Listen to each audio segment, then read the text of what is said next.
We have officially begun. Let's see. I'm Jeff. We are the Icebox Radio Theater. Welcome back to the Salty Jester. How about a big hand for Rayanne? Just because. Okay, well, we have a slightly different show for you tonight. We're going to pay homage, pay tribute to a series that we did back in, I think it was about 2016 to 2018, called Radio Icebox. And that was the only time that we didn't do anthology plays here at the IBRT. We actually did the same characters with a series of stories like a regular television or radio series for 3 years, and it tells the story of a town, Icebox, Minnesota, not International Falls. Legally distinct. Completely different. More out there was Icebox. Icebox was a community that could not get access to the internet, to cable, to broadcast TV, to anything. All they had was this little community radio station, and that's where they got all their information, all of their entertainment in the form of radio drama. And we're going to pay tribute to that tonight, where we're going to have a morning show, an afternoon show, and 2 radio plays, including a brand new edition of Lance Manley Library Detective and a recreation of great old series Our Miss Brooks, with our own Ayla McIntosh starring in the Eve Arden role. Let's see, Fictitious Town, Crazy Town radio station, absolutely. Let's start. Let's just meet the cast real briefly. Of course he's here. If you come to these broadcasts, you see him every single time. Ladies and gentlemen, the very lovely and talented Justin Kaplan. Speaking of lovely and talented, seriously straight from the International Falls Public Library today, Diane Adams is with us. I don't know if you can see him, a special treat. The next young man did shows for us way back in the day. How old were you? I don't know, like 10. 10 years old, something like that. And he's now literally a world traveler. He's on a 1-month furlough from working on cruise ships. I asked him at one point earlier this week, so how many countries have you visited now? And after listening to him for like a minute, just list them, I realized I'll just say a lot. Very, very happy to have him with us once again. David Griffith, ladies and gentlemen. I mentioned her before, always a treat, an absolute, what a trooper. It doesn't matter what we ask her to do, she pulls out a fantastic voice each and every time, and easy on the eyes as well, Ayla McIntosh.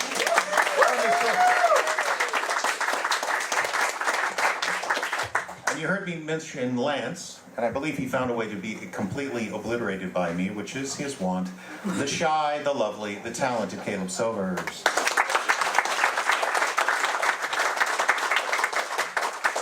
And engineering one more time for us. Also on mic for the first time in quite a while. My phone just beeped. I apologize for that. From Francis, Ontario. From Francis, Ontario, Canada. Sonara Irwin, ladies and gentlemen. Big hand of applause.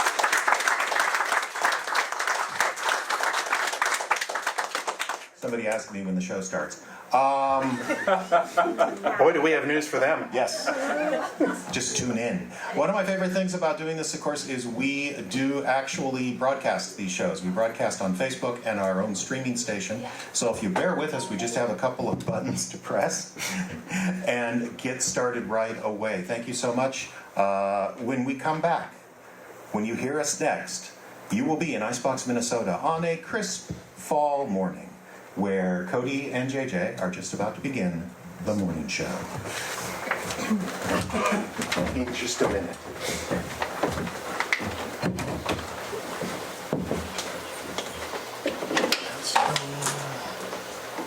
Make sure that's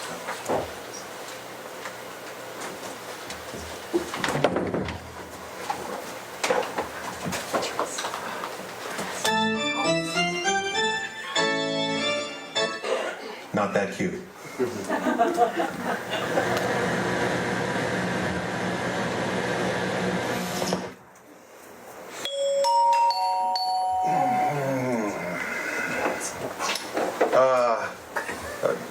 Cody? Yeah, JJ? How much time do we have? What? Actually, how much time do we have before the show? What do you mean? How much time for what? Until we're on the air. What? When do we start, is what I mean. JJ, you've been on the air for over a minute. No, I mean, when do we start today? That's what I'm saying. You're on the air now. I can't be on the air now. Look, the little light, it isn't on. Yeah, it's broken. I told you yesterday. No. Yes, yesterday after work I told you. I don't think you... Oh, wait, I remember. That's right. Right. Okay, so when are we going to get that thing fixed? JJ, you're on the air. Well, I know, but we need to get the light fixed. Right, and you're on the air right now. Okay, but see, the thing is, I can't be on the air because the little... Good morning, you're listening to Radio Icebox. News, weather, and more coming up right after this. Son of a... Fall is here, which means it's time to get ready for winter at Weird Sisters Flower and Garden. We have a complete collection of carnivorous plants sure to enliven any Halloween or Samhain party. Plus, blood mulch dug during a full moon for bushier, healthier wolves feeding in the spring. Fall is the time to get compost on those rose beds and make sure all curses are removed, or at least dormant for the winter. Come see our in-house specialist today and get ready for the season of death at Weird Sisters Flower and Garden on Lake Street across from Graves Manor in Icebox.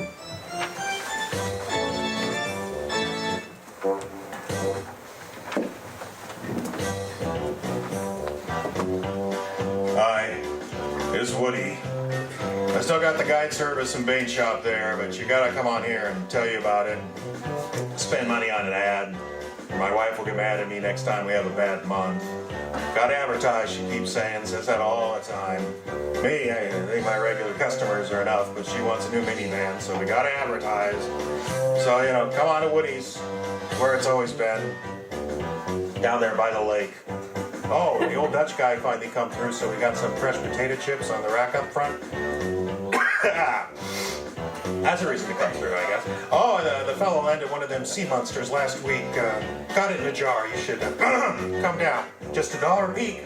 Woody's Bait Shop and Guide Service on Beach Avenue in the Icebox. Open alternative Thursdays, 1 to 5. Come on down, or don't. It's up to you.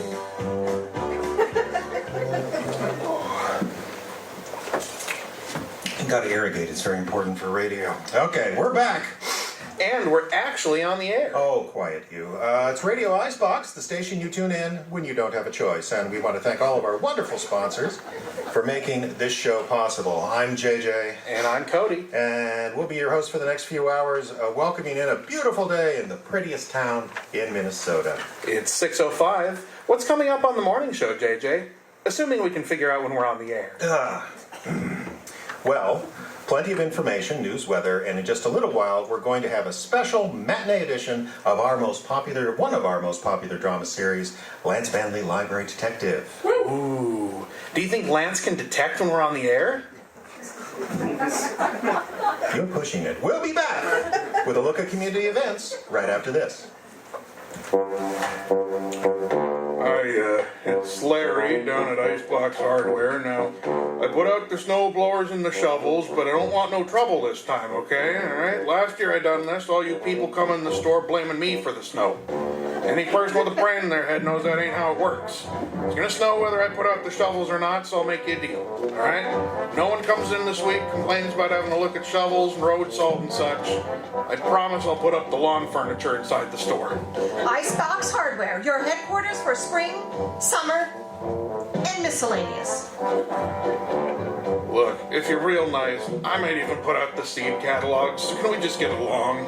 Next to the Nutcase newspaper on Lake Street. 6:16 now at Radio Icebox, and we're starting out today with a few community announcements. Laura Davies, Tim and Judy's daughter, who's a senior this year, is going to hold a memorial service for American democracy down on Alien Beach tonight. There will be a bonfire in which both presidential candidates will be burned in effigy, followed by a sky-clad Wicca ceremony, followed by s'mores. Wait. Did you say Skyclad? It's JJ, folks, our station manager. Oh, they know who I am. Good morning, folks. Cody, give me a minute. Would you go over here? Okay. Just go ahead with the next announcement. I gotta see what... They know what sky-clad means. What? If you're thinking you have to explain what skyclad means, they know what it means. Well, I'm sure some of our listeners would appreciate some clarification about Naked. It means everyone's naked. Well, that's what it means. Well, we're not going to tell people to go down to the beach just as the weather's turning cold to have naked s'mores to protest the election. Well, I think we just did. Fun starts at 7, folks. Okay.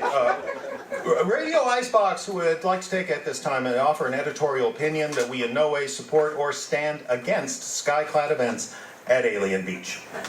You're doing an editorial to say we don't have an opinion. Yes, and also shut up. We support the Constitution, which gives us all the right to free assembly. Can't be much freer than naked on the beach. What's our next announcement, Cody? Oh, you don't have any more editorials to issue? No, just go ahead with the next announcement.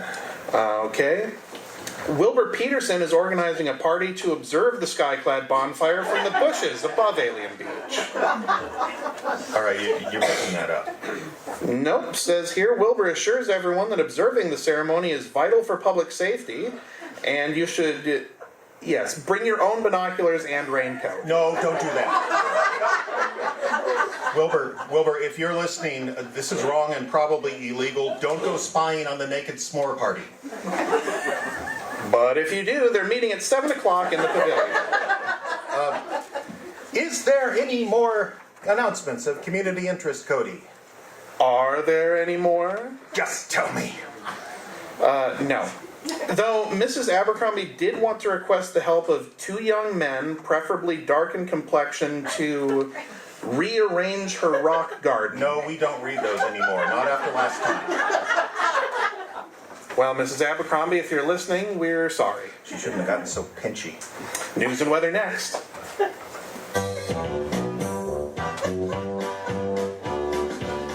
Hi, everyone. It's me, Woody, again. Well, the wife didn't get her SUV, so now it's a trip to the casino with her girlfriends. So come on down to Woody's Guide Service and bait shop, and pretty much got the same crap we've always had, but more of it now. Oh, and there's still some t-shirts left from the last Olympics when we put our logo next to theirs. They're kind of rare now, so you want to pick up a few for people what visit from out of town. Oh, and hurry, because the Olympic Committee's lawyers have been looking for who's been making the shirts. So as you can see, we're going to need money. Maybe a lot of it. So come on down and give me some of yours. Woody's Guide Service and Bait Shop, located at the corner of Beach and Lake Streets in Icebox. Hurry, because I might be in jail soon. Woody's.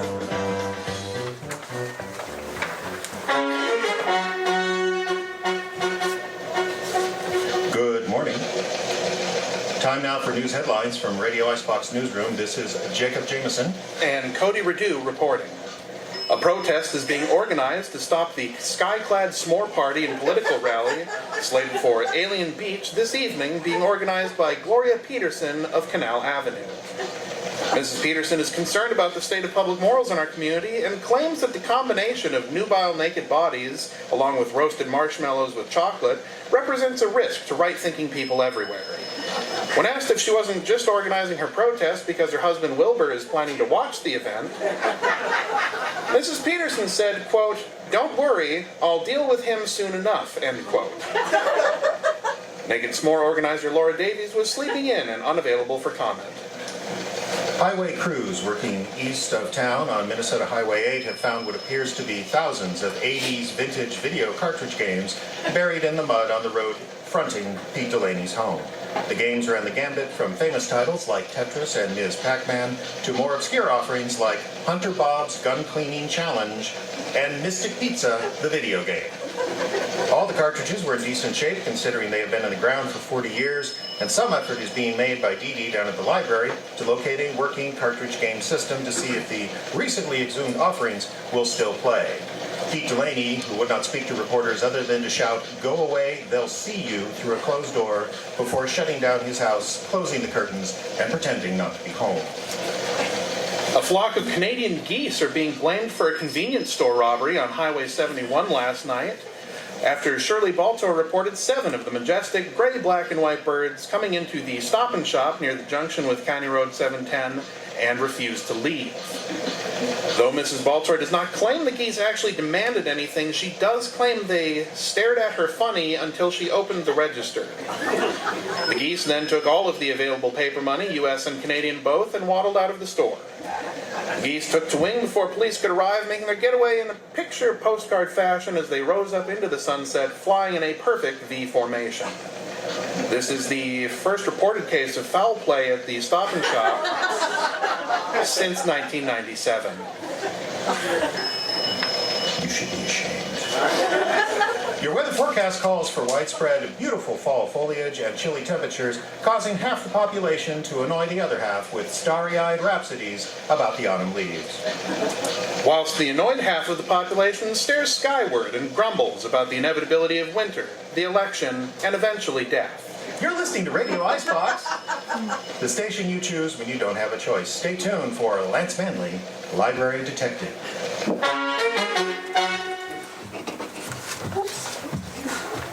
News on Radio Icebox is brought to you by the International House of Pancake. No, not that one. The real one.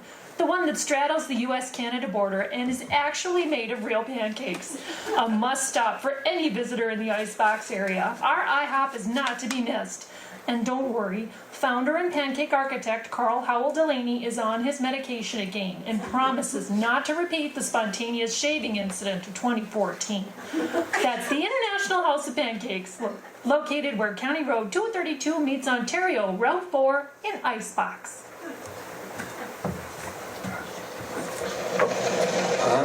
We have some bonus news coverage now. On the line with Wilbur Peterson, who is organizing the Wicca S'more Observation Party this evening. Wilbur, can you hear me? We bet your sweet Biddy. Is this Cody? Yes, sir. Oh, well, give me that other idiot. I want to talk to him. Sir, I'm not sure who you mean. Oh, that other idiot. The one with the news story about me. The JJ. Oh, JJ is currently hiding under a table, sir. No, I am not. And he can't come to the phone. Tell me, what led you to organize the observation party tonight? What led me to? Oh, we can't have this stuff going on. Naked kids dancing on the beach. Did you not dance on the beach in your day, sir? Well, sure we did, but not to protest the election. And what's this about burning Trump and killing them both? This is America, damn it, pick a side. So, do you consider observing the event from the bushes to be a kind of protest? We're acting for the security of the community. There's got to be someone there to make sure the fire doesn't get out of control, or the kids don't start parading down Lake Street in there all together. Oh, you old liar! Oh, Glory, get back into the kitchen. Give me that darn phone! He just wants to go looking, the big perv. I believe we're on air now with Mrs. Peterson? Darn right. This is on the radio? Yes, ma'am. Okay. I got an announcement. Okay. I'm gonna be down at the beach tonight with my camera. Any of you other perverts want to come join my husband?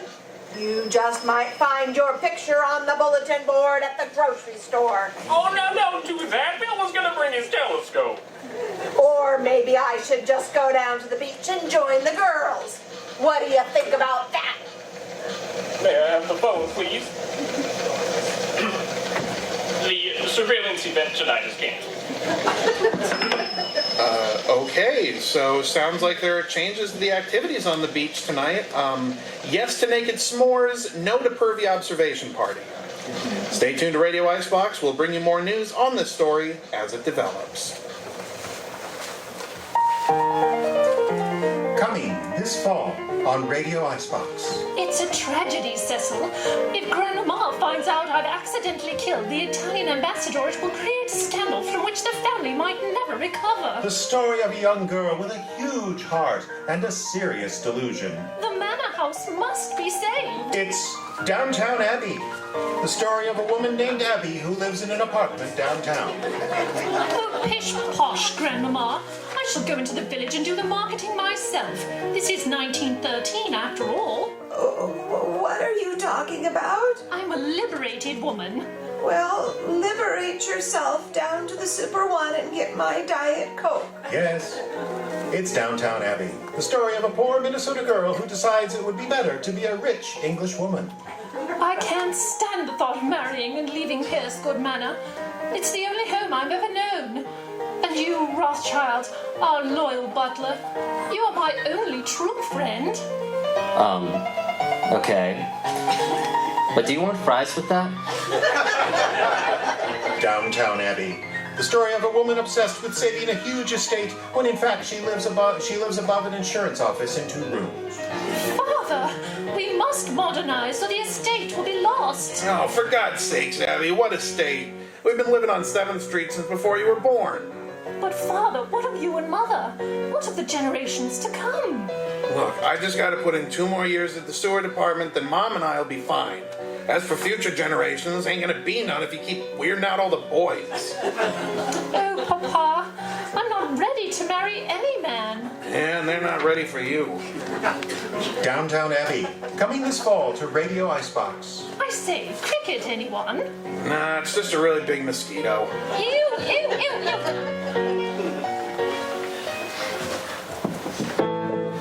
Okay, everyone listening out there, it's time for a special edition of Icebox Playhouse. And we're bringing back, by popular demand, one of the most acclaimed series ever broadcast on our station. Stay tuned for mystery from Lance Manley, Library Detective. Too Bright, the only book light bright enough to give the sun a run for his money, presents Lance Manley, Library Detective. We like our fun down at the public library. It just tends to be of the quiet variety. So when outsiders, that is to say people who like things a little loud and boisterous, show up, tensions can run high. Take these folks, for example. It was one bright, cheery morning that a traveling carnival, complete with cotton candy and freak show, opened up for business in the vacant lot next door to the public. Normally, I don't begrudge anyone the chance to make a buck, even if it involves wearing spandex and smelling like sawdust. But there were things about this particular carnival that had Boss Lady Effie, myself, and even lovely Nora the cataloger up in our collective arms. Feel like tripping the light fantastic? I'll be your dance partner right after this. We'll be back to Lance Manley in just a moment. But first, friends, we've received almost half a dozen cards and letters demanding that Too Bright expand beyond the booklight business and bring our unique combination of patriotic violence to other fields. And we've heard you. Introducing the new line of Too Bright's sporting accessories for the discerning outdoorsman. Having trouble finding deer amongst the trees this fall? Try our new Too Bright Tactical Spotlight. It's whisper quiet operation will let you see the prey even in the murkiest forest while they remain blissfully ignorant of your presence.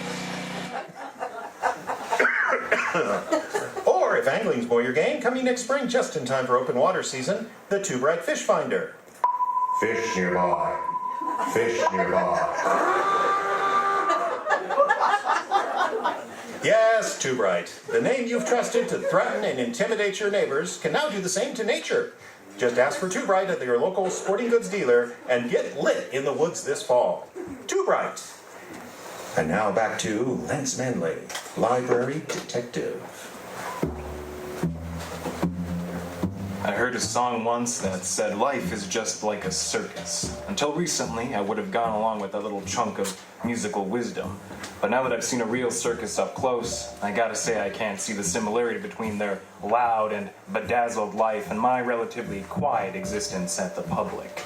But so long as the owner of the vacant lot next door rents to traveling carnivals like Fun Time Shows Incorporated, we at the Bibliotech are doomed for the occasional carny invasion. The problem stemmed from the fact that we were in a heat wave. Carnival work was pretty warm and sweaty. So when the carny folk found a moment to take a break, they developed a fondness for our reading room and its air conditioning. So I says to him, that wasn't Boston, that wasn't even California. And carny folk apparently came with only one volume setting, extra loud. Ain't that a screamer? Oh, you told that story before. No, I didn't. You're crazy. Oh, you're crazy, You're guys. both crazy and you're both too damn loud. Get this guy with the fedora, would you? Yeah, a regular throwback. Hey, bud, you got a nickel for a cup of coffee? I got a bag of nickels. They come in handy with unruly patrons, get me? Who you calling a patron? Even know what the word means? What if I don't? A patron, as in a patron of this public library. You know, someone who selects a book from the shelves and reads quietly, or even better, leaves. What's it to you, bub? I'm in charge of security around the place, and you two. In fact, every grab and ride jock that comes in here breaks the one cardinal rule. No loud talking. Security, huh? Like a detective? Exactly like a detective. Well, get this, Seamus. This here is a public building, and it's hot outside. My compatriot and I just want to cool off for a while. That all right, ain't it? Did you hear the part where I said quietly? And for God's sake, keep your shoes on. Quite the school mom, this character. Yeah, school mom. Hey, Gus. Yeah? What's a marm? Now see, if you read a book once in a while, you'd know that. Too high a price to pay. Leave us alone, Manly. We're not bothering nobody, and you don't look like a librarian to me. So why don't you just take your act on the road? Oh, but boys, you haven't seen my act. Let me show you. What? Let me go. I call this my strongman routine. I can grab 2 miscreants by the collar and see how far I can throw them. Wow, that'd be pretty cool. Will I go farther if I curl up in a little ball? Only one way to find out. Oh. Lance, what's with all the noise? The garden club is meeting downstairs and they say you're wilting their petals. Sorry, Nora, let me just deal with this and I'll go down and apologize. Wait a minute. Nora? Little Nora? What? Who are you? It is you. Little nimble Nora, as I live and breathe. It's me, Gus, from the Iowa tour of Summer '07. Oh, yeah. Hi, Gus. Boy, is Bobo going to be glad to hear about this. Bobo? You keep in touch with Bobo? Keep in touch, you kidding? He runs the crew that's set up next door. Bobo is next door?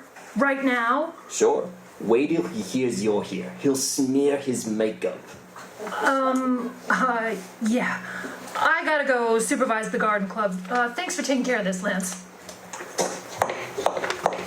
All right, buddy, Gib, what was that all about? And who's Bobo?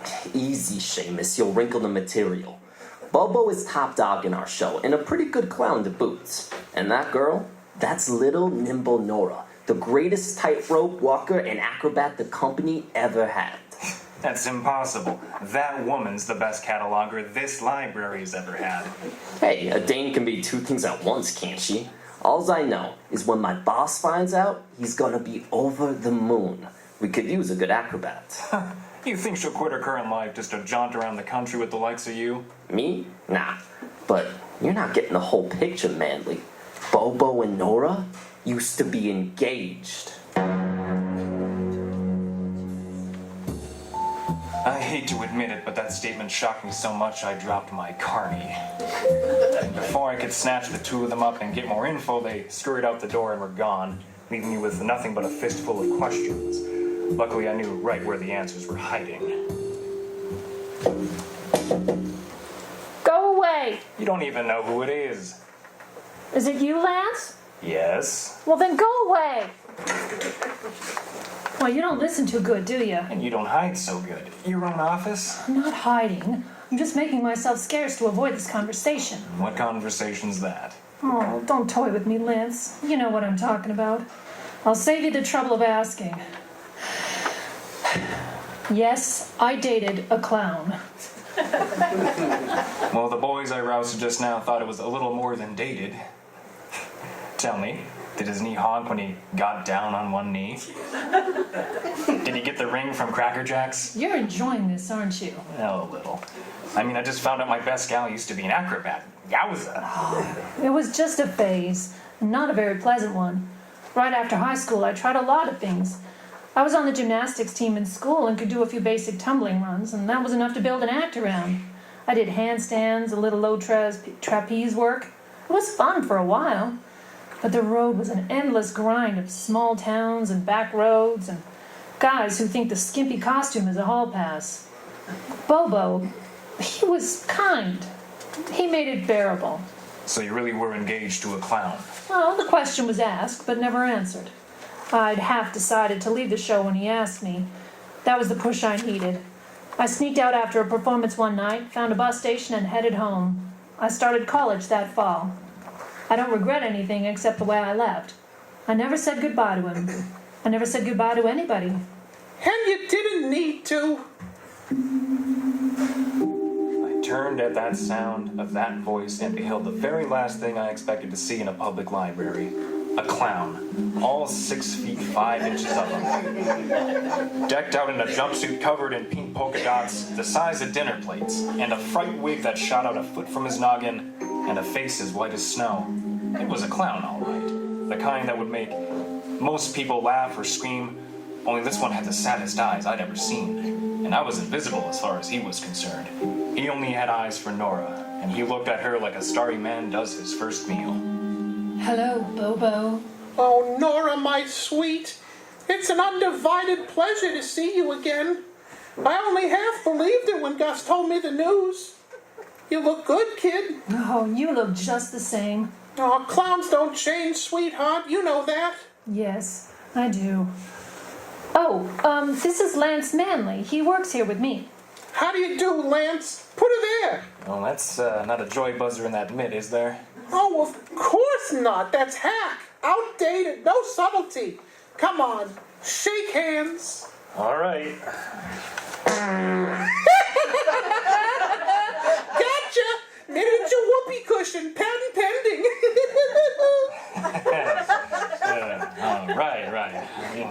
Well, you kids have a lot of catching up to do, I'm sure. I'll just make myself scarce. Oh, wait, Lance. Bobo, why are you here? Can an old clown look up his best girl? Oh, I'm sorry about the way I left things, but I'm nobody's girl. And I'm happy here at the library. There'll always be a place for you in the show, you know. Thank you, but the answer is no. The circus was fun for 18-year-old me, but there's been a lot of summers since then. My trapeze days are far behind me. But I do want to say sorry. I'm sorry for how I left. Oh, that's all right. I didn't really expect you to say yes to my proposal. I just figured if I didn't at least try, I'd kick myself. And kick myself. And kick myself. I understand, Bobo. I'm still sorry. Water under the bridge, my dear. But I did wonder if maybe you could lend me a hand with something else. Anything. What is it? Well, Gus told me that your Mr. Manley here is a detective. Is that true? Well, I mostly focus on security around the library now, but I can still deduce and trade gunshots now and then. What's on your mind, clown? I've got a problem, Mr. Manley. There's a character on my midway. Bud LaGrange is his name. He came recommended, but he's been nothing but trouble. Surly attitude, picks fights with everyone, threatens the customers. So, just fire him if he's that bad. Well, I'm pretty sure he's running a protection racket on everyone else on the midway. If I fire him from here, he'll just move on to another show and start a scam all over again. I want to see this character in jail, but I need evidence. That's a problem, all right, but I have my hands full here. You're gonna have to find help elsewhere. Oh, Lance, you could spare some time for this, couldn't you? I'd hate to find out what Boss Lady would do if she found out. But the show runs mostly at night after you're off shift. I mean, you could at least look in at things for him, couldn't you? Couldn't you? Oh, the eyes. Not the eyes. Oh, yeah. I'd forgotten about the eyes. Watch it, clown. Now, what's this about a protection racket? LaGrange has every game and breach joint terrified. Myrtle Hutchins, who ran the ring toss, tried to stand up to him, but her game caught fire and nearly took the midway with it. She lost everything, poor girl. So it's arson. Or threats or intimidation. He's not picky, just mean. Please, Mr. Manley, help me build a case against him and I'll be eternally grateful. I get $50 a day plus expenses. Lance! What? That was my going rate when I was freelance. I have to keep some self-respect. Well, how about all the fried food you can eat?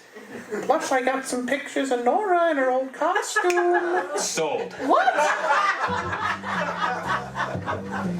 All right, so that wasn't the nicest thing I ever did.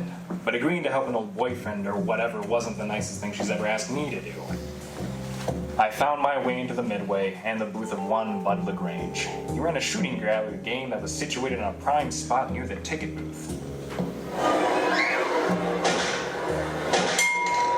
I I took advantage of my pay arrangement in the form of 2 corn dogs and leaned up against a telephone pole to observe my quarry. Bud LaGrange was made to order for the part of Surly Carney. Middle-aged, big and lumpy all over, and a sweat-stained boater atop his head. I watched as he dished out insults and threats in equal measure to the customers. His game was a classic. Air rifles shot at metal targets, mostly in the shape of ducks and battleships that shunted back and forth, teasing the customers. As I watched, a long line of teenage boys tried to impress their dates with their marksmanship. Funny how few of them succeeded.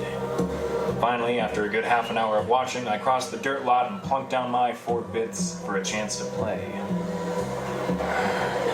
Made up your mind, I see. What's that? I say you made up your mind at last. Been leaning on that pole so long, I thought you were growing out of it. Oh, just passing the time of day. This, gun good? All the same, bud. All the same. Oh, yeah? Funny, it feels like it pulls a little to the left. Almost like it was sighted that way intentionally. Smart guy, huh? Not particularly. Well, we have a winner. Pretty easy once you know to aim an inch to the right. It is, ain't it? Now beat it. Don't I get a prize? Picky, picky.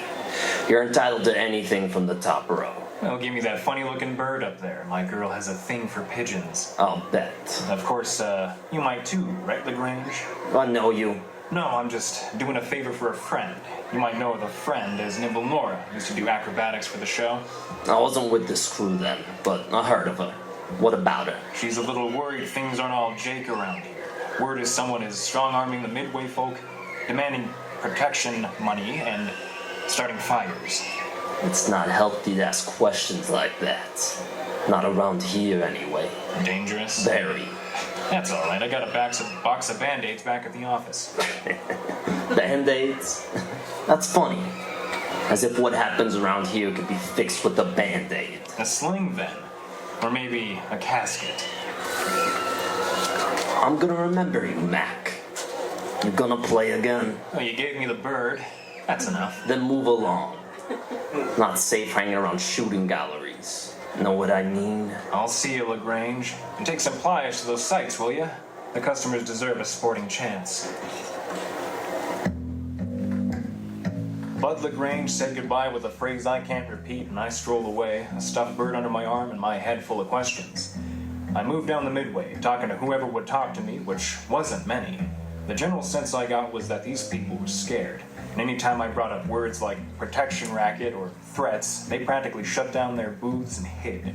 Something was going on here, all right, but Bud LaGrange had been cagey enough to avoid even the suggestion that he had anything to do with it.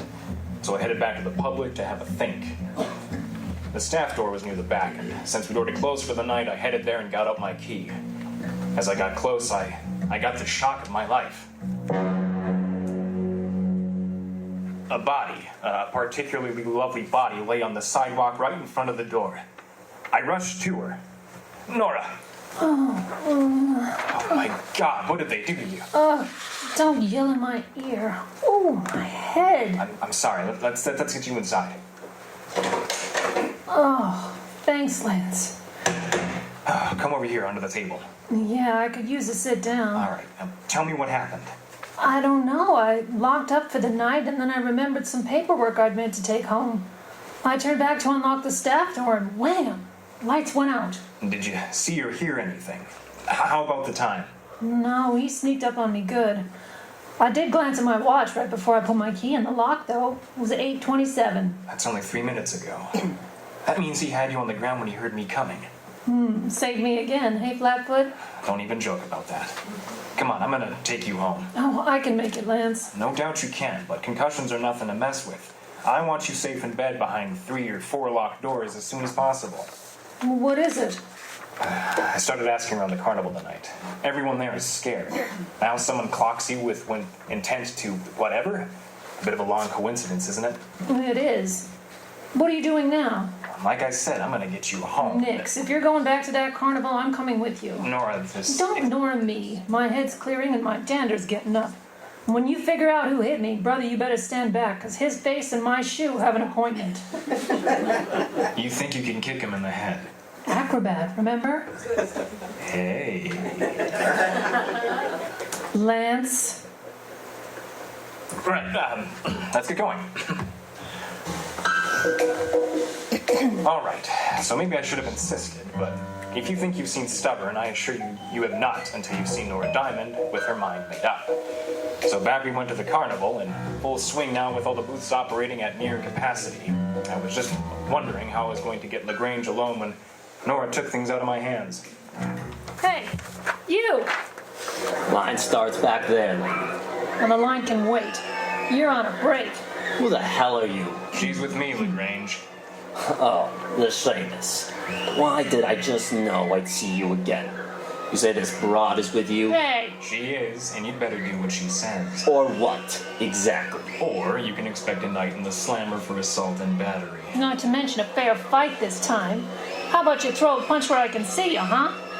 You two are nuts. Get out of here, I got customers. Oh, is that so? Because from what I hear, no one's won anything at this booth for months. This guy's glued to targets so they won't knock over.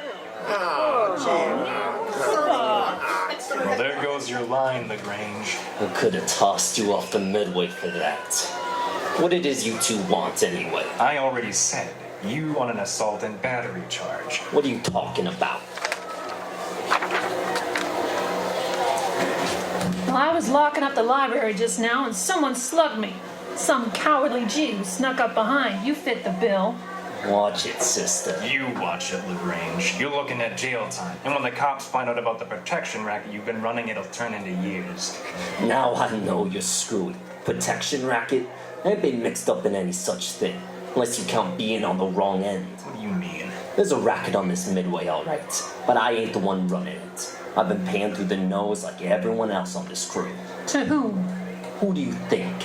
The boss. Bobo? Of course, Bobo. Who else could get away with it?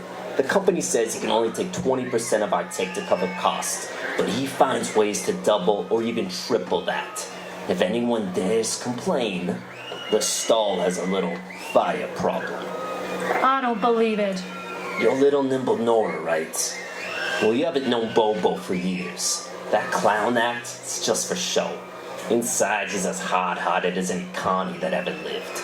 And as for hitting you, sweetheart, haven't moved from this stool in 4 hours. Ask anyone on the midway. They're a witness. Why should we believe you? Don't. I don't care. But maybe before you scare any more of my customers, you should have a little chat with Bobo. Now, if you'll excuse me, step right up, folks. Hit 3 targets and win a prize. What do you think, Lance? I don't know. He's irritable, unpleasant, and nasty. But none of those things make him a liar. Besides, what motive would he have for hitting you? Well, why would Bobo, for that matter? Why, indeed. Hey, there he is. Who, Bobo? Oh, I see him over there walking into the funhouse. Come on. Down the midway about 20 yards, an old funhouse leaned precariously against the wind. It was a freestanding structure, and the garish paintings on the outside promised customers a rotating tunnel, plenty of disorienting flashing lights, and a house of mirrors. As the two of us ran toward it, a tall figure in a familiar polka-dotted clown suit slipped into a nearly hidden side door and disappeared inside. Is there an entrance behind that thing, Angel? Well, how should I know? I haven't worked here in years. All right. You circle around the back and see if there is one. I'll go to the front door and see if I can corner a clown. Well, be careful, Lance. What if LaGrange said it's true? There is a lot more to Bobo than big orange feet. Big orange feet. Hey, that's right. He did have big feet, didn't he? Big feet that haunt. So? Never mind, Precious. Just be careful. Well, you too.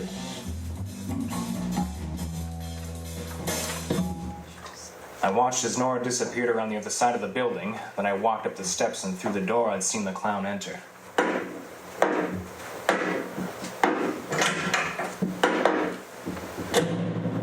Hello, Lance. What are you doing in the funhouse? What everyone else does at the carnival, Bobo. Seeking amusement. We have a nice little office back here, huh? Well, more of a break room, really. If I had to stay in character the whole time, I might go crazy. Good for costume changes too, I see. What's that? When you came in here, you were wearing regular street shoes. Now I see you have the classic big feet. Oh, these old girls. They've been patched and repatched so many times. It's a miracle they still honk at all. I bet. Tough to go quiet with those big boys on. Tough to sneak up on someone. Take a look at me, Lance. I'm in full clown regalia. I haven't snuck up on anyone since Clinton was president. Normally, sure. But tonight maybe, say about an hour ago, What are you implying? we had a little accident over at the library. Someone hit Nora on the head. Oh my!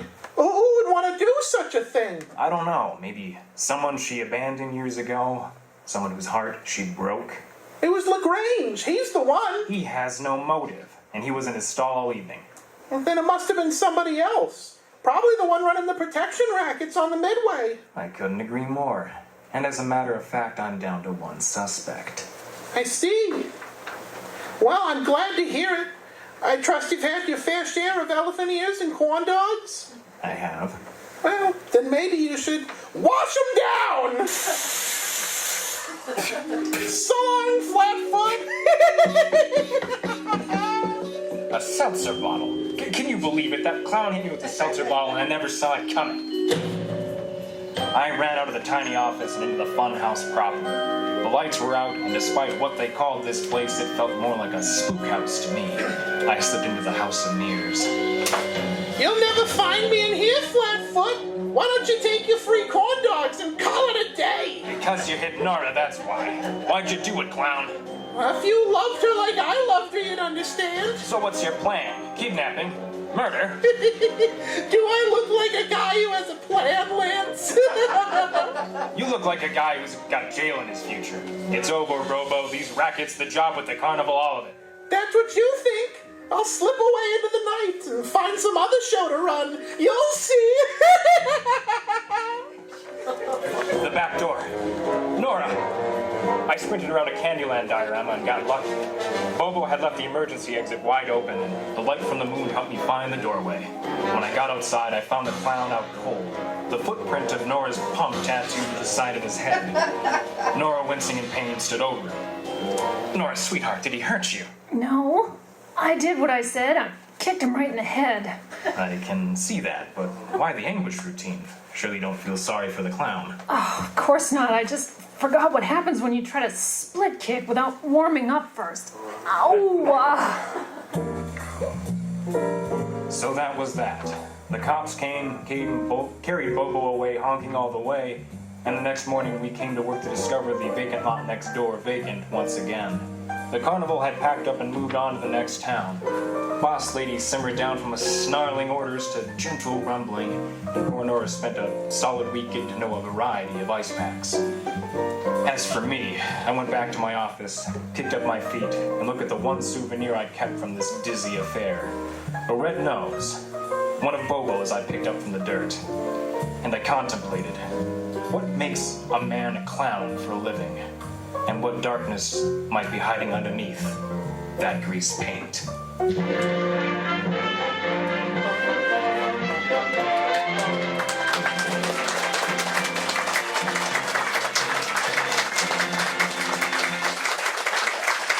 This has been, thank you so much, Lance Manley, Library Detective, brought to you by Too Bright. Don't go hunting this season without a spotlight bright enough to blind your prey. They'd do it to you if they had the chance. Lance Manley, The Case of the Funhouse Fiasco was written and directed by Jeffrey Adams. It starred Ayla McIntosh as Nora Diamond, David Griffith as Gus and LaGrange, Jeffrey Adams as Leon, Justin Kapla as Bobo, and Caleb Silvers as Lance Manley.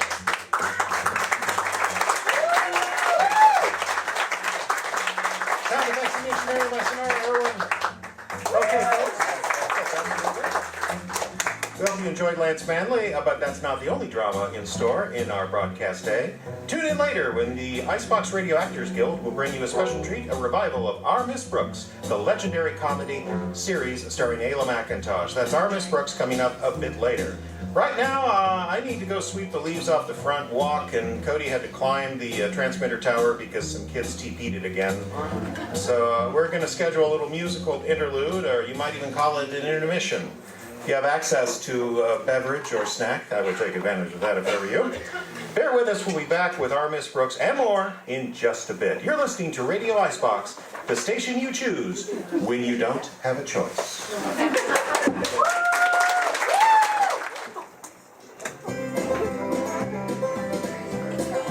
And we are back.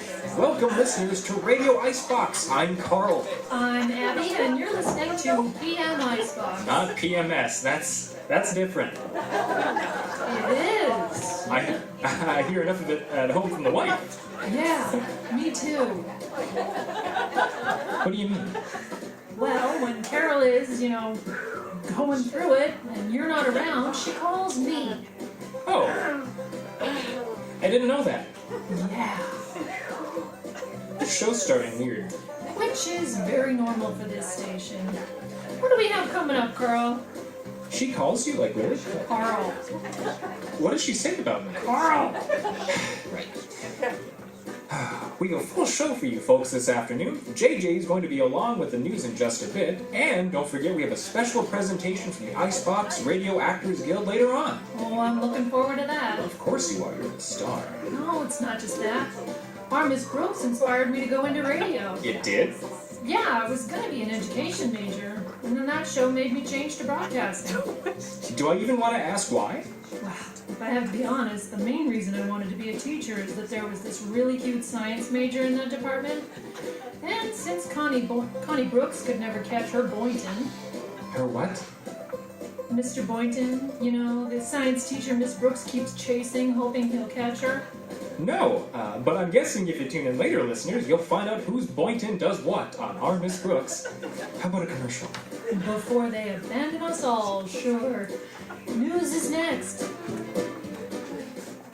Hi, I'm Petey, and the next time you want to take your party or mitzvah or wedding up a notch, you can do a lot worse than Petey's royalty-free DJ service.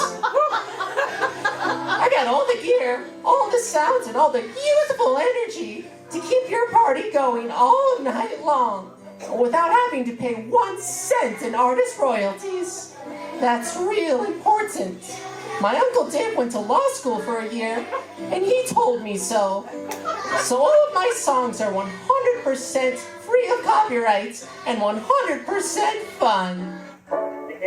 So, if you want to make sure your grandma's birthday party really kicks it, hire Petey's royalty-free DJ service. Petey's royalty-free. See his flyer with the little phone numbers you can tear off at Lake Grocery. Let the legally sanctioned fun begin.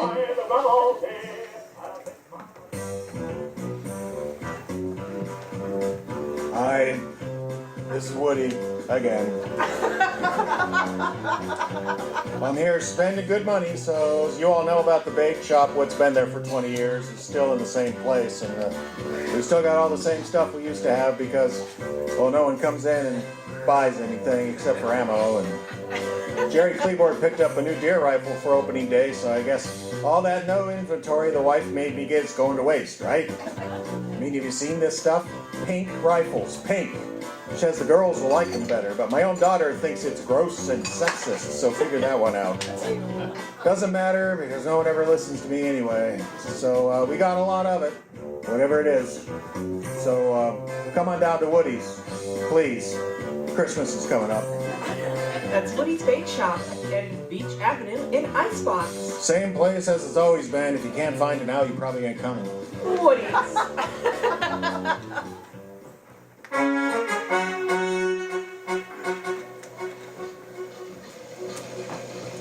Good afternoon. Here are your afternoon headlines from the Radio Icebox News Department. This is Jacob Jameson reporting. Icebox City Council will be going into special session again this year to decide which local snow removal service will be granted the contract to clear city streets this winter. Duke Riley and Steve Davis are the two main competitors for the 5th straight year. The two plowmen are tied at 2 wins each and are looking forward to a special session, which this year will be made up of truck race, arm wrestling, essay contest, and as always, rock skipping. I'm very confident I can beat him again this year, Riley said. My skipping arm is limbered up real good from all the fly casts I done this summer. Davis, for his part, asked why the city council couldn't just accept the lowest bid like, quote, a normal town, at which point Council President Ivan Sanderson threatened to declare Riley the winner. Davis rapidly withdrew his question and proceeded to boast about his truck's exceptional speed and cornering ability. Snow removal is budgeted to begin on October 1st unless it happens earlier. Fire struck the Wilsons' chicken farm overnight, destroying 3 coops and leaving a 4th partially damaged. Area fire crews responded in record time, but the lateness of the hour and the distance from the station made the event of containing the blaze very difficult. Fire Chief Ivan Sanderson would not speculate on the cause of the blaze, though he did hint that some of the mysterious lights in the sky over Big Space Rock Lake might be to blame. Sanderson went on to comment that, in his opinion, this fire smelled more delicious than any fire his department has fought since the popcorn warehouse went up in 2001. The Wilsons are fully insured and made $300 extra last night serving chicken dinners to the neighbors, the fire crew, and several campers attracted by the aroma. Thanks, JJ. On to the weather forecast now. 3 more weeks of summer. No. Come on, please. I got a shed I promised to paint. Yeah, and I noticed your boat isn't out of the water yet either. That is completely unrelated issue no matter what my wife says. Well, the point's moot because the overnight low should reach 25 tonight. Boo. Not an uncommon opinion.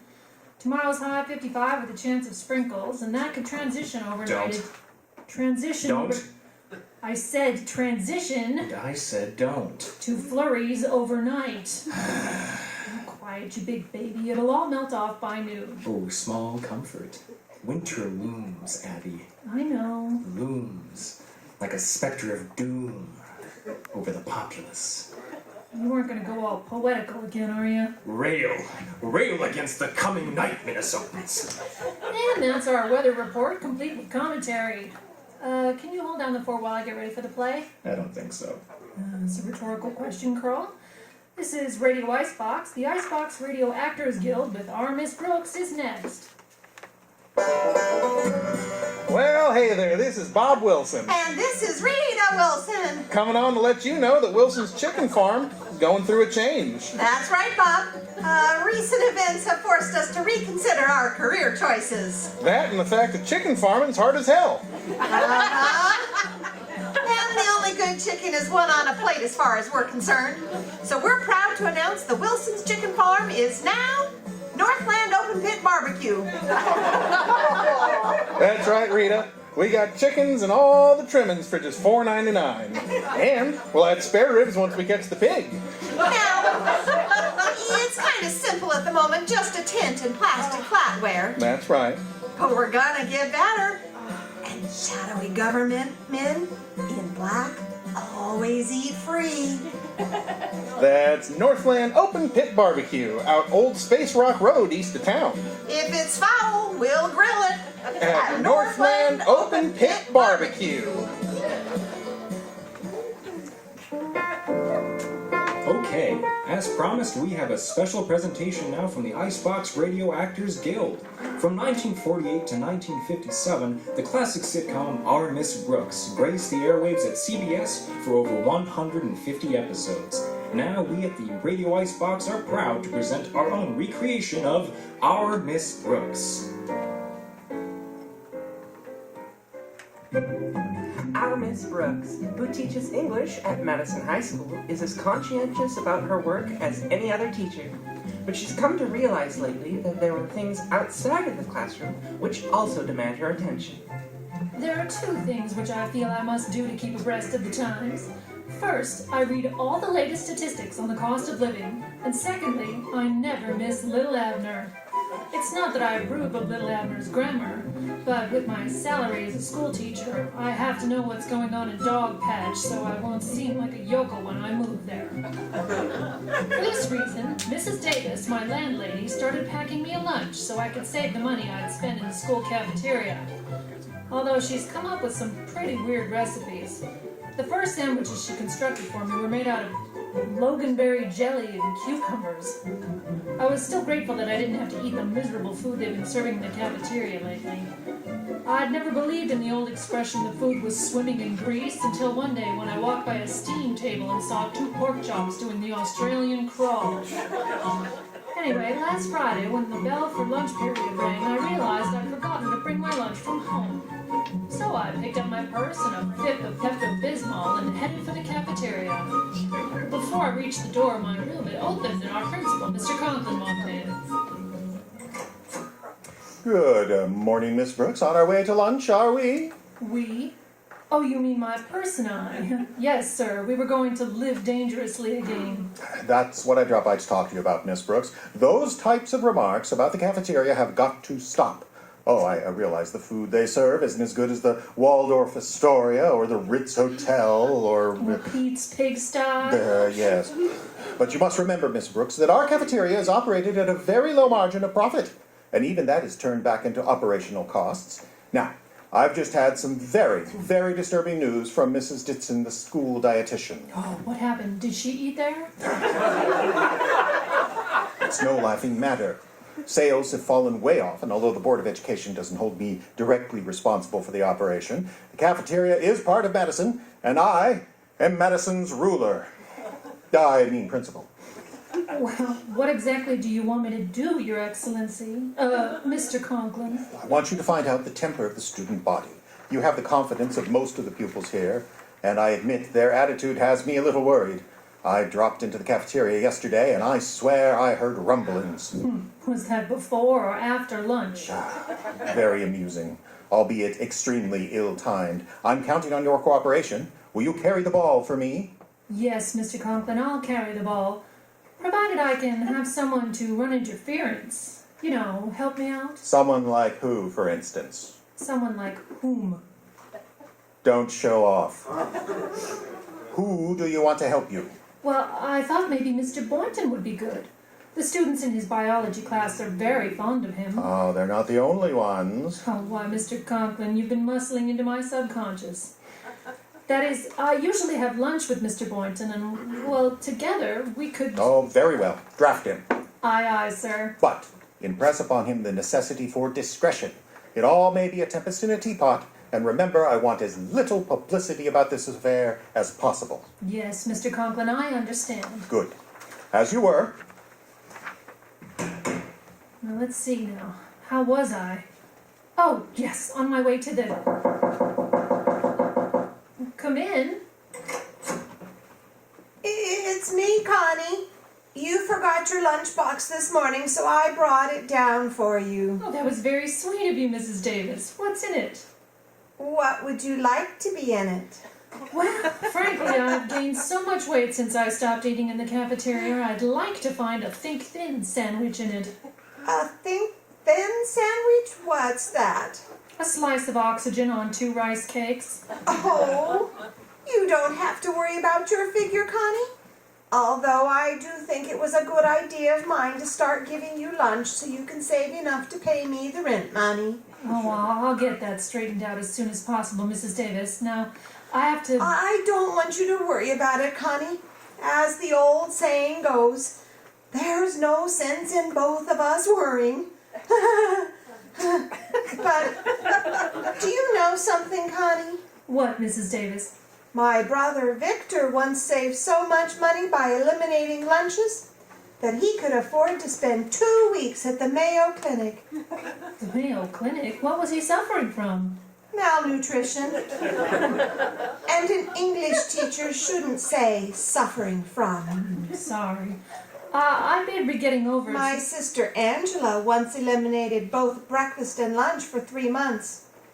She had to cut it out, though. Why? Her dinners were costing her a fortune. Well, I'll be running along, Connie. You can tell me how much you enjoyed the little surprise I made for you when you come home this afternoon. If I come home this afternoon. I'll walk out with you, Mrs. Davis. I've got to go back to the cafeteria and see how things are going. Well, goodbye, dear, and thanks for bringing the lunchbox. You're welcome, Connie. Oh, what's the use? I can't keep it a secret another minute. Guess what kind of sandwich I made for you? Parsley and banana? On what kind of bread? Pumpernickel? Oh, you guessed. Well, I hope you enjoy it.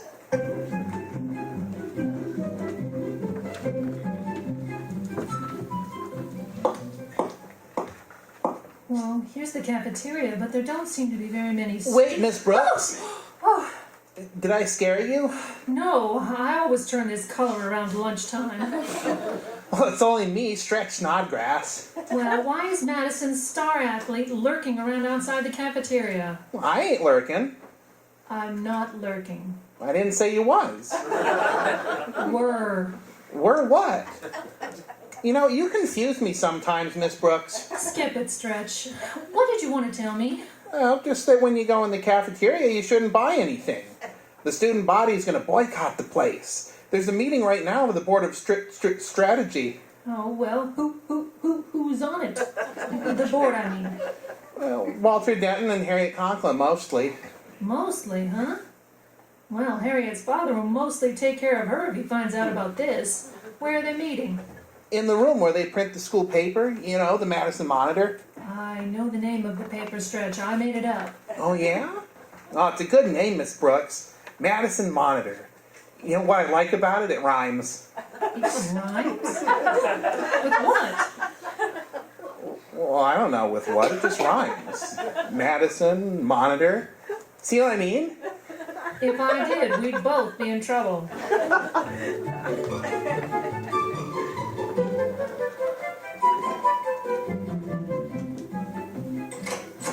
Pardon me, is this the Office of Strategic Services? Come in, Miss Brooks. Close the door, Harriet. You see, Miss Brooks, this is a secret meeting about the food in the cafeteria. We don't want the faculty to get wind of it. How can they help it on a clear day? They can smell it in Bermuda. Miss Brooks, this is Mr. Dunbar. He used to teach here at Madison. How do you do, Miss Brooks? Oh, hello, Mr. Dunbar. I just stopped by to see Mr. Conklin, but he wasn't in his office. So I dropped over to one of my favorite old haunts when I taught here, the newspaper room. Oh, did you used to haunt the newspaper room? I mean, were you connected with the school paper? Yes, indeed. I was faculty advisor. That's what Miss Brooks is now. Oh, well, I don't want to disturb you. Go right ahead with your meeting. I'll just look through some of these old editions over here. Okay, Mr. Dunbar. Now then, Miss Brooks, did anyone see you come in here? Why, no, Walter. Are you positive? No, I'm not positive. If I'd have known this was a secret meeting, I'd have tunneled my way in. Well, I guess we'll just have to take a chance. You see, Miss Brooks, we're going to circulate a petition among the students, asking them to boycott the cafeteria. Boycott it? But Harriet, what will your father say? I've talked to Daddy, Miss Brooks, and he says there's nothing he can do. I deplore the embarrassment this may cause him. But as student body president, my first duty is to my constituents. Hear, hear! I did. We just finished the preamble to the resolutions in the petition. Want to hear it? I'll read it to you. Whereas and to wit. Well, that's pretty strong language, isn't it? A little on the pink side? Listen, Miss Brooks. When in the course of student events it becomes necessary to turn one's back on one's stomach, we, the undersigned, exercising our constitutional right peaceably to assemble and to form a committee to seek redress of grievances, do hereby announce our firm intention of patronizing the Madison High School cafeteria only to use the tables, chairs, water, napkins, and toothpicks provided therein, until such time as the duly appointed party or parties, namely Mr. Osgood Conklin, principal, or the Board of Education responsible for the operational bogdown which has befallen this installation, do take such action which will improve the food, lower the prices, and better the service in said cafeteria. It is also recommended that the person or persons in whom this authority is vested do immediately proceed to the present chef in charge of preparing the food, and without further February or fanfare, chuck 'em the heck off the premises. Well, Miss Brooks, what do you think of it? What are you asking for the movie rights? Isn't it great, Miss Brooks? And look over here. We just painted these placards. That's in case the students vote to picket. Picket? Oh, no, wait a minute. This is getting a little... Look at this sign here, Miss Brooks. Let me see that. Remember the ptomaine. Oh, fine. Here's another one. Don't worry about your old age. Eat here and you'll never make it. Here's one Stretch suggested.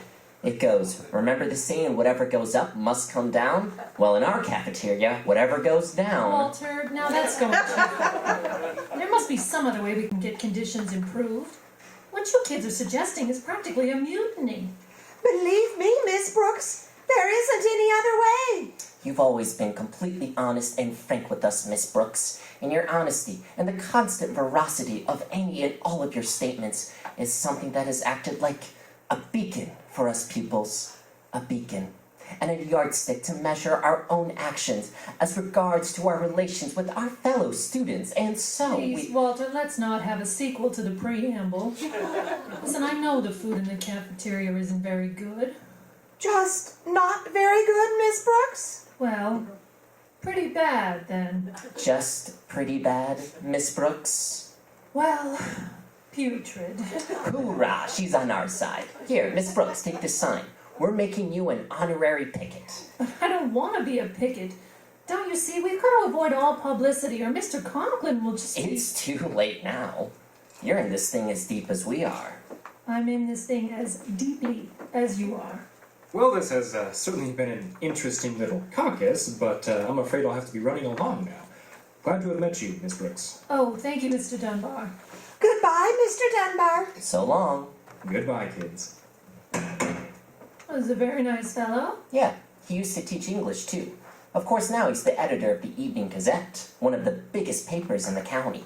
He's been investigating conditions in the schools in this area. Oh, well, that's certainly a commendable sort of investigating conditions.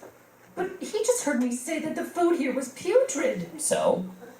Well, so I want to be sure to watch for my picture in the Gazette.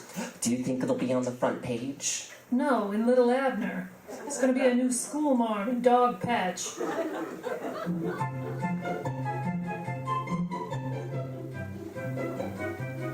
Well, I finally prevailed upon Walter and Harriet to postpone the cafeteria boycott until I could talk it over with Mr. Boynton and report back to Mr. Conklin. Then I hurried down to the biology lab. Come in. Excuse me, Mr. Boynton, but I've got to talk to you about something. Could you come to the cafeteria with me right away? But I haven't been eating lunch in the cafeteria, Miss Brooks. I bring my lunch. Oh, I do too. See, I've got my lunchbox with me, but I thought we could go to the cafeteria for some coffee, and I could tell you... I've got a thermos full of coffee, and it's so much cozier than the cafeteria. Won't you have lunch here, Miss Brooks, with me? Well, Mr. Conklin, I tried. I suppose I could tell you what's on my mind after lunch. Good. Sit right down at the table over there. Just push those jars to one side. All right, Mr. Boynton, I'll... Oh! What's the matter? Oh, one of those jars just smiled at me. Oh, don't be alarmed, Miss Brooks. Those are just some shrunken heads. A friend of mine sent them to me from Africa. Well, if they're here for lunch, they can have mine. I'll just be a minute, Miss Brooks. I'm feeding my pet frog, McDougal. You remember Miss Brooks, Mac. Hi, Mac. I always feed Mac before I feed myself. Just like the cowboy stars do in those Western movies. Good for you, partner. They always feed their horses first. Of course, I've never owned a horse. But old Mac here is as close to me as any pet I've ever had. Yes, I know. Why don't we throw a saddle on him and go for a ride after school? Look, Mr. Boynton, maybe I shouldn't wait any longer to tell you what I discussed with Mr. Conklin. Please, Miss Brooks, not while Mac is eating. This is a festive occasion. Let's not talk about anything serious. I heard a brand new joke the other day. Would you like to hear it? I might as well. It's sort of a riddle. It goes, why can't a woman swallow her apron? I don't know, Mr. Boynton. Why can't a woman swallow her apron? Because it goes against her stomach. Fred Myers, the math teacher, told me that one. He's a hot sketch anyway, don't you think? Yes, he's funnier than trigonometry. The new French teacher, Mr. LeBlanc, he has a good sense of humor too. As a matter of fact, he's supposed to have lunch with me today. He said he'd prepare something typically French and is bringing it to the lab. Well, what do you think he'll prepare, Mr. Boynton? Frog's legs? Calm down, Mac. She didn't mean it. Nobody's going to touch you while I'm around. He's pretty sensitive, Miss Brooks. Oh, I'm sorry, Mac. I lost my head.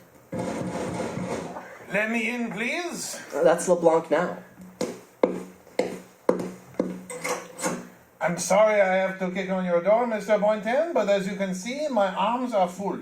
Oh, hello, Monsieur LeBlanc. Ah, Miss Brooks, now I am doubly sorry my arms are full. Oh, well, thank you, Monsieur LeBlanc. And I'll meet you in the Casbah later. And are you listening, Monsieur Boynton? Hmm? Just put that casserole on this table here, by those jars. These jars?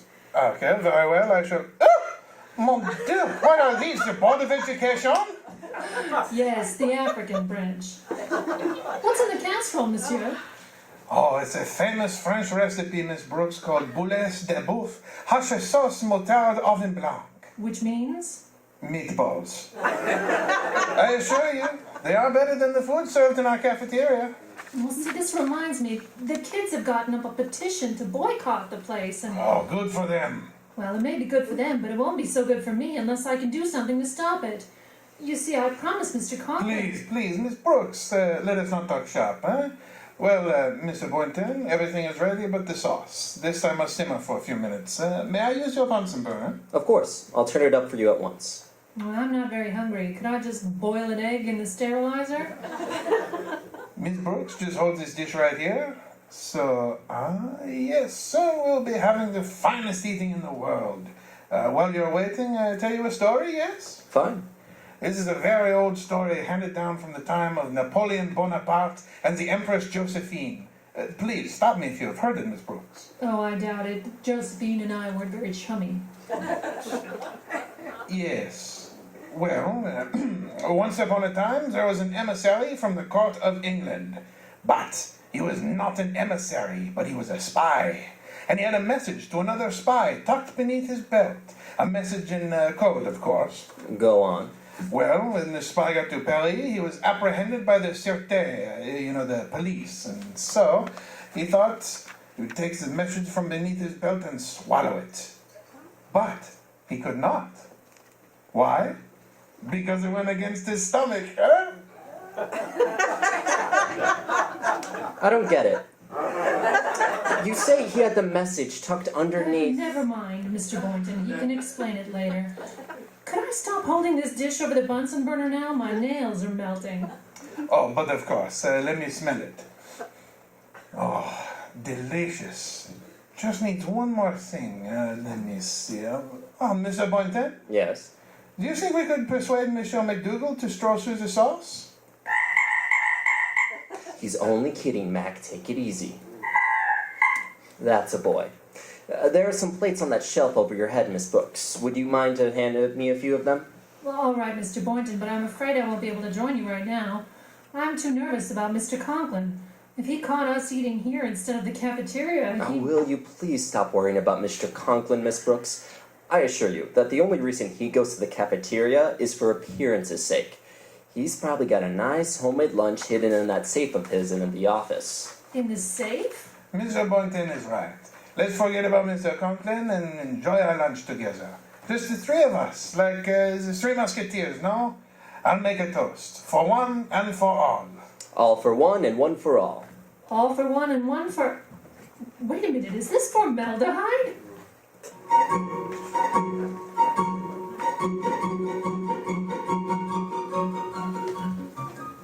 Let's see. 3 to the right, 4 left.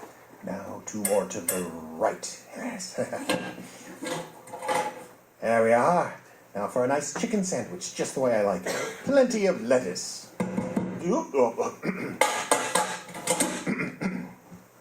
Come in. Greetings, Mr. Conklin.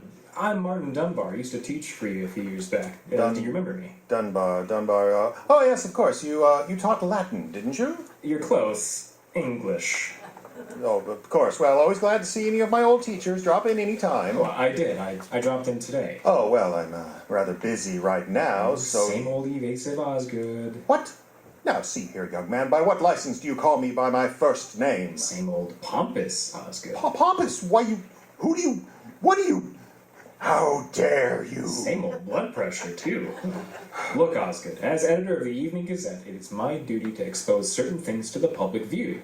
Not all things, mind you, just things that have a rather unpleasant odor. Now, you leave our cafeteria out of this. I mean, what exactly? I didn't mention your cafeteria, Osgood. But now that you did, I think you ought to know at least as much as I do. Namely, the students here are talking about a boycott. What students? Oh, probably just a handful of irresponsible, scatterbrained, troublemaking oafs. Well, one of the peoples who told me about it was named Harriet Conklin. Just the type I had in mind. Nothing but a Harriet Conklin. That's right, Osgood. Your own daughter. And it isn't just the students that are rebelling. I heard one of your teachers refer to the food here as putrid. A teacher said that? Uh-huh. They'll make a nice headline, too. Faculty member slings mud at cafeteria hash. Now, just a minute, Dunbar. Or Madison English teacher vilifies victuals. Wait, did you say English teacher? I did. Miss Brooks is the name. She's in this thing as deep as any of them. Deeply, editor. But I told her, look, there must be some way we can straighten this thing out. Tell you what, Dunbar, old boy. Yes, kiddo. Meet me in the cafeteria in 5 minutes. We'll, have lunch together. I was on my way there when you came in. Oh, all right. But where are you going now? Oh, I'm going to find Miss Brooks and make her eat her words. Or worse yet, make her eat at the cafeteria.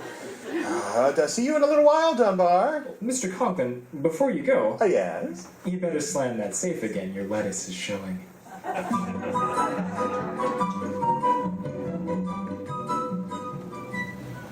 And voila! And that is the end of the story. But if he had the message under his belt... Mr. Point, why don't you get another meatball under your belt and forget the story? Just as I thought. Hello, Mr. Conklin. Hello, Mr. Conklin. Hello, Mr. Conklin. Don't NO me, you culprits. Qu'est-ce que c'est, culprits? Mr. Conklin will qu'est-ce que c'est tell you in a minute. Miss Brooks, I entrusted you with a mission. A simple mission that a child could perform, and you failed me. Instead of bringing me news of this insurrection, you joined it. What, Mr. Conklin? Oh, there's no time for apologies now. I want you to run down to the nearest good restaurant and buy the best lunch. What is that I smell? Oh, it's from this dish. Here, oh, what a wonderful aroma. Oh, but of course, it's my own recipe called boules de boeuf, haché, sauce moutarde, au vin blanc. Oh, meatballs, eh? Are they really good? Yes, sir. They're wonderful. Well, that saves somebody a trip. Bring the whole plate up to the cafeteria immediately. Miss Brooks, you are acquainted with Mr. Dunbar, I presume. Dunbar? Yes, we've met. Oh, don't sound so innocent. According to him, you shot your mouth off like the 4th of July. Now get that food to the cafeteria immediately. But... Immediately.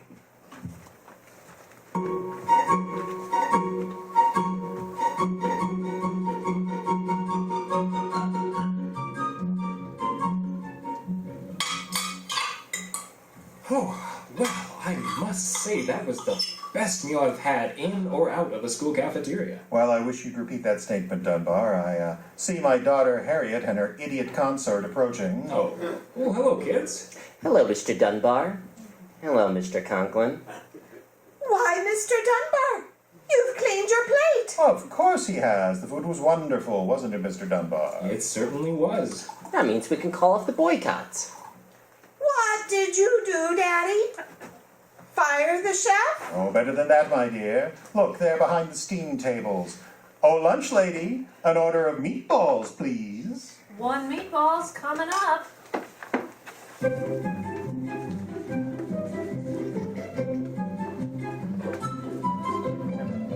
This has been our Miss Brooks, the cafeteria boycott written by Al Lewis. This play was originally broadcast March 13th, 1949, over the CBS radio networks. The Icebox Radio Theater production featured David Griffith as Mr. Boynton and Walter Jeffrey Adams as Mr. Conklin, Diane Adams as Mrs. Davis and Harriet, Caleb Silvers as Mr. Dunbar, Justin Kapla as Stretch and Mr. Leblanc, and starring Ayla McIntosh as our Miss Brooks.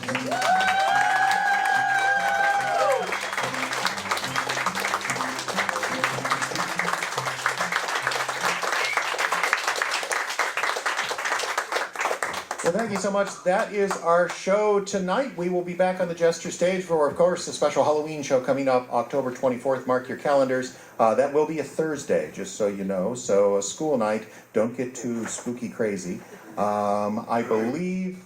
Any business I'm forgetting? Okay, if you're listening here in the Salty Jester, the after party is about to begin. If you're listening online, we will be returning you to your regularly scheduled programming in just a moment. This is the Icebox Radio Theater coming to you live from the stage of the Salty Jester, International Falls, Minnesota.